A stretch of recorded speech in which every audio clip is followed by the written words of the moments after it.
Welcome to the NBA Coast to Coast podcast brought to you by thelines.com. Coming to you from the West Coast, Josh Lander, joined by Nate Weitzer. He's on the East Coast. And we've got play-up props here with every single team in the NBA to choose from. So lots of options here on the board. Definitely want to make sure to subscribe to that page because we also have our other episode up as we do every single day here. We're bringing you player props in this one, best bets with some sides and totals looks in the other one. So continue to follow along with us all season. We are going to look to make a slight turnaround before we get close to the All-Star break here with 5 games tomorrow as well. But we did go 1-3 on the props here. I kind of steered you a little bit away, I believe, from Io to Sunmu, who ended up hitting. So let's throw it all out there, Nate, and get back into these player props. Yeah, I think we get one last chance here to take the LeBron wave. Over 39.5 PRA has been bumped up other places. So if you just take the 15.5 RA at plus money, I think that is good. Or you can bump it up to 40.5 for the PRA. You could even put a sprinkle at plus 650 for the triple-double because I mean, Luka's on a minutes limit if he goes. It's just at least one more game of LeBron being like, let me show you what I got. Whatever he's doing, that it's just completely reinvigorated him. Also just been thrust into this much bigger role as a rebounder and playmaker with no Anthony Davis and with Luka, not ready to take on much more of that role. So the last 4 since the trade, team high 15 rebound chances, grabbing nearly 11 per game.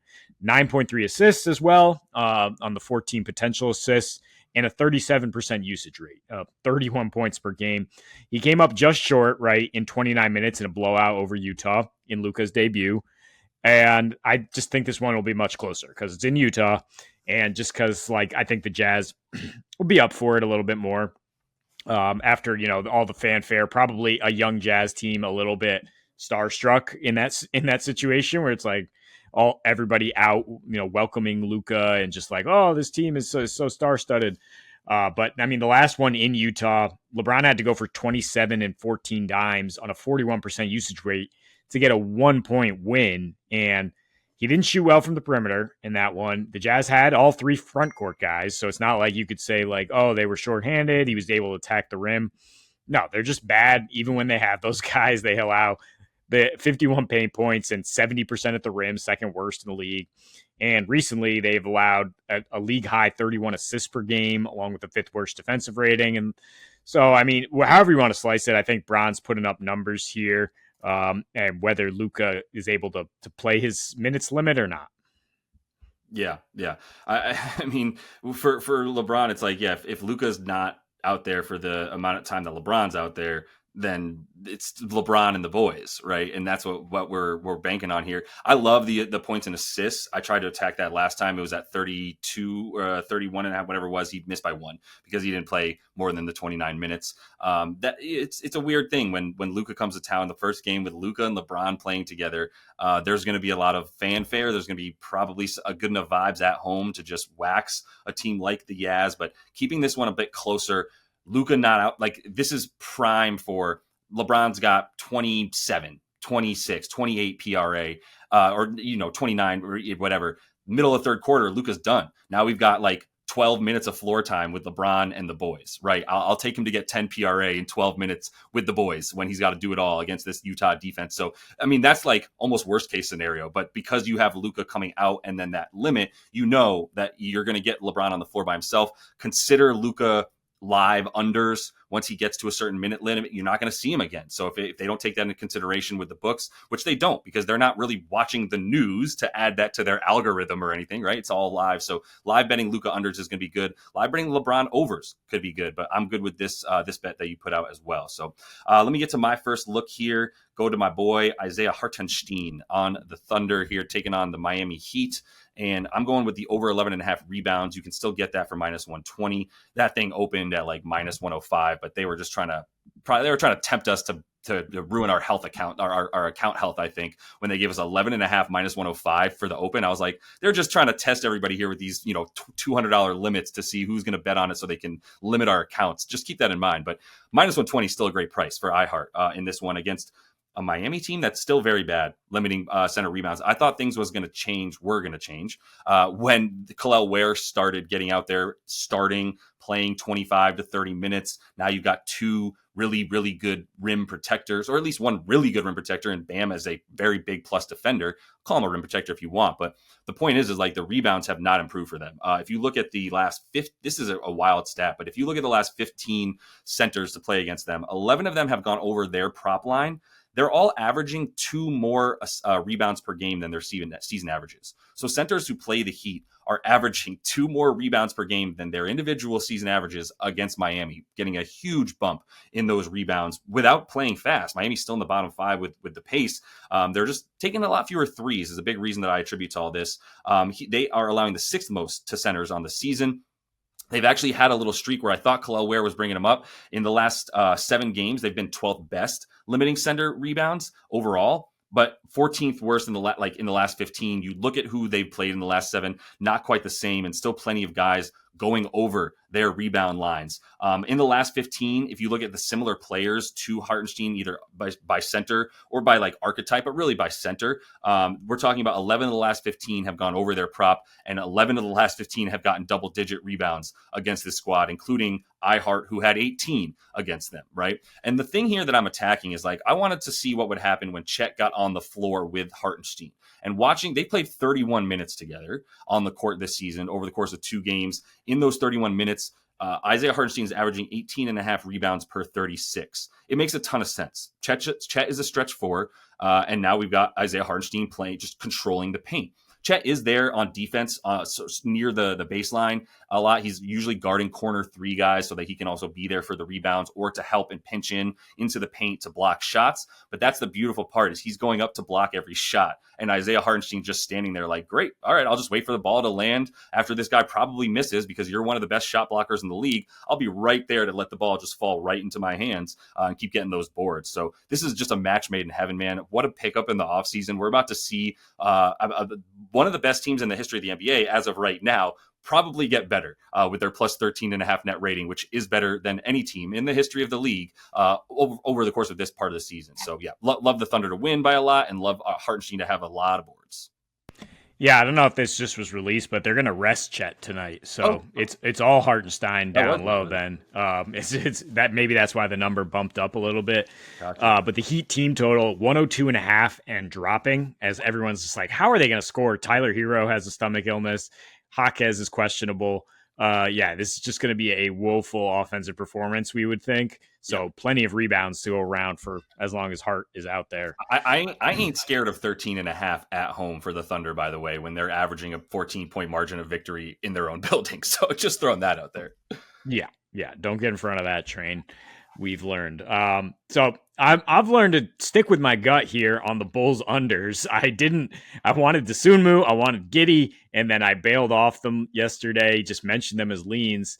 Instead of chasing either of those, I'm going to take the Vooch under 21.5 points and assists. Cause like, as far as like day to day, like the vibes have got to be the worst for Vooch individually. He like was almost sure he was going to like the Warriors or something and had a chance for a new start here. And then it's just like, oh, okay, I'm not even supposed to be here today. In 4 since the eve of the trade deadline, he's averaging 10 and 2 in 29.5 minutes per game, 85 offensive rating. Jalen Smith in spot 15 minutes has a 141 offensive rating, actually bringing something there. I mean, right before this slump, he did go for a triple-double against the Pistons, right? 20 and 10. But, I mean, that seems like an outlier. That doesn't seem like something you're going to chase here. Pistons overall do a very good job limiting assists, limiting both points and assists to centers. They give up a ton of rebounds, and Vooch could walk into a bunch of rebounds, so I'm leaving that out here to be sure. But, I mean, in the last 7, Detroit 3rd in paint points allowed, 5th in defensive rating, 5th in second chance points. You're not going to get it done down low against them. And Vooch in 3 against Detroit this year is only shooting 43% in the paint, 33% on elbow touches. The one where he had that triple double, he went 3 for 3 on those interior touches, but otherwise that's just not been the norm. And in general, like, I mean, if he's going to depend on these catch and shoot and pop plays, he's only shooting 18% and getting 2.5 points per game on these catch and shoots in his last 4. So it's just like, yeah, a situation where he's hang dogging. He doesn't have much around him for playmaking. He's playing with all these rookies and second year guys all of a sudden. So I don't really think he's gonna. I think he's gonna be fadeable for a while, and then maybe a shutdown candidate as the Bulls just completely commit to the young guys. So weird. I mean, they probably just couldn't move him, to be honest. But it's so weird that he's still there. I'm reminded of like the Mean Girls quote, where it's like, "You don't even go here. Why is he here? He doesn't even go here." I don't know if he should be on this team. I know he shouldn't be on this team.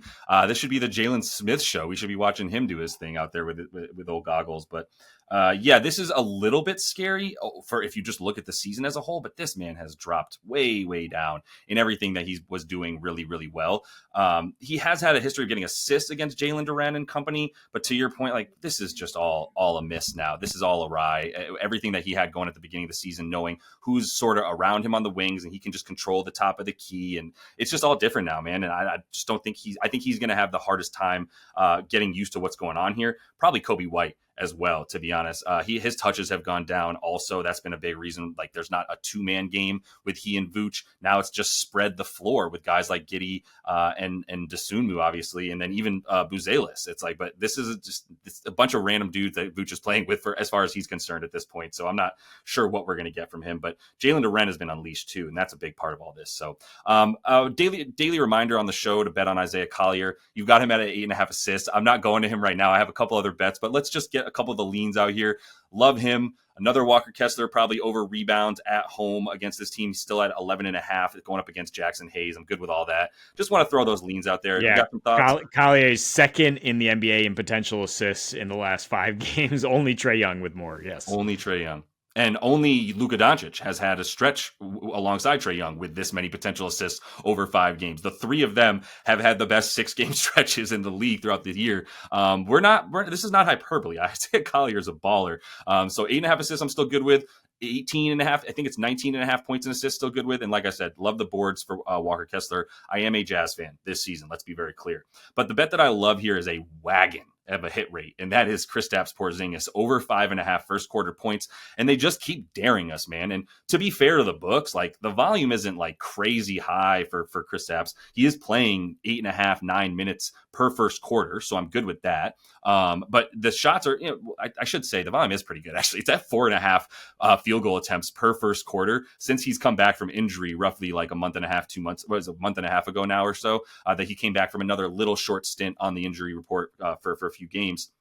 Now in the last like 20 games, this man has gone over this number 16 times in terms of the 5.5 points. That's insane just on that alone, the hit rate. But it's not like he's shooting an insane percentage. It's a couple free throws, it's a couple threes, and a total of 4.5 field goal attempts from Kristaps, now going up against Wemby and the Spurs. And I would love attacking. We took Richaun Holmes. He got 17 points against Wemby. He did it a little bit differently than how Kristaps is going to be doing it. But Wemby don't want to come out there and guard you at the top of the key. He doesn't want to. This team gives up the 3rd most points per game from above the break threes. Kristaps going to be standing out there. I would love Jaylen Brown to be out again. If Jaylen Brown is out, this should be like 7.5, to be honest, at least 6.5 for Kristaps if they wanted to make it fair. But he's questionable.